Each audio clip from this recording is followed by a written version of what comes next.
தெரியலையே எனக்கு. நான் இன்னும் போலீஸை யோசிச்சு நான் இந்த கதையும் எழுதலை. எப்போ அது வரும்னு எதிர்பார்க்கலாம்? காவல் நிலையங்களில் ஒரு சாமானிய மனிதன் போயிட்டு நின்று பேசுகிற அளவுக்கான ஒரு சுதந்திரமோ விடுதலையோ இல்லை ஒரு பெரிய ஒரு என்ன சொல்கிற அச்சமற்ற உணர்வோ இங்கே இல்லை. அதனால் ரொம்ப சாதாரணமாக நம்மலாம் போலீஸ் ஸ்டேஷன் உள்ள நுழைய முடியாது.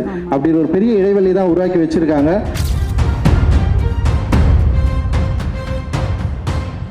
இந்த படத்தை இவ்வளோ எஃபோர்ட் போட்டு கதை மேலே நம்பிக்கை வச்சு அண்ட் டைரக்டருக்கு ஒரு பெரிய சப்போர்ட்டிவாக இருந்ததுக்கு நன்றி.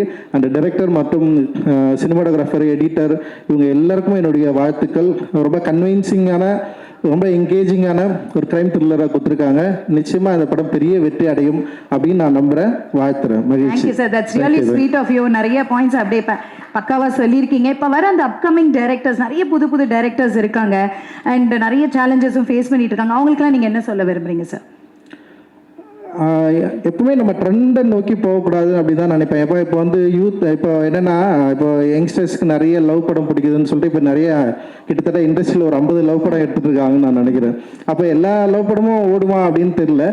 கண்டென்ட் பேஸ் பண்ணி இப்போ நிறைய சின்ன படங்கள் வரப்போ இப்போ சிறை மாதிரி, இப்போ காளிதாஸ் 2 மாதிரியான படங்கள் டிஃப்ரெண்ட்டாக யோசிக்கிறாங்க.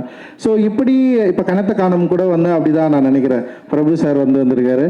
அண்ட் ஸோ என்னென்னா ட்ரெண்டை நோக்கி போகாமல் நம்முடைய கிரியேட்டிவ் மக்களுக்கு பிடிக்குன்ற நம்பிக்கையில் நம்ம நினைக்கிற ஸ்கிரிப்டை ரொம்ப கான்ஃபிடென்ட்டாக உருவாக்குனா டெஃபினட்டாக மக்களுக்கு பிடிக்கும் அப்படின்னு நான் நம்புகிறேன். ஏன்னா நானும் அப்படி இருந்து தான் வந்தேன். அட்டகத்தின்ற படம் ட்ரெண்டு, அப்போ ஒரு ட்ரெண்ட் இருந்தது. ஆனால் சம்மந்தமே இல்லாமல் ஒரு படம் எடுத்து ஜெயிச்சு உள்ளே வந்தவன் தான் நான். ஸோ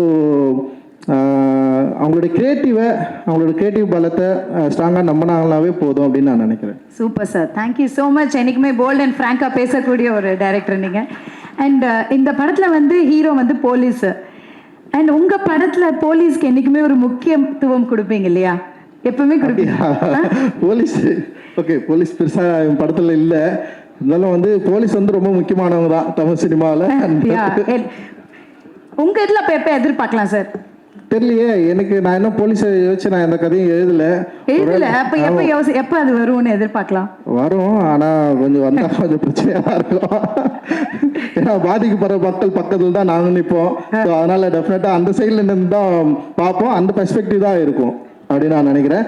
நல்ல காவலர்களும் இருக்கிறாங்க. அண்ட் என்னை பொறுத்த வரைக்கும் என்னென்னா நான் ஏற்கனவே சிறையில் கூட அதான் சொன்னேன். காவல் நிலையங்களில் ஒரு சாமானிய மனிதன் போயிட்டு நின்று பேசுகிற அளவுக்கான ஒரு சுதந்திரமோ விடுதலையோ இல்லை ஒரு பெரிய ஒரு என்ன சொல்கிற அச்சமற்ற உணர்வோ இங்கே இல்லை. அதனால் ரொம்ப சாதாரணமாக நம்மலாம் போலீஸ் ஸ்டேஷன் உள்ள நுழைய முடியாது. அப்படி ஒரு பெரிய இடைவெளி தான் உருவாக்கி வச்சுருக்காங்க. மேபி அது குறைஞ்சா நல்லாயிருக்கும்னு நான் நினைக்கிறேன். Super sir.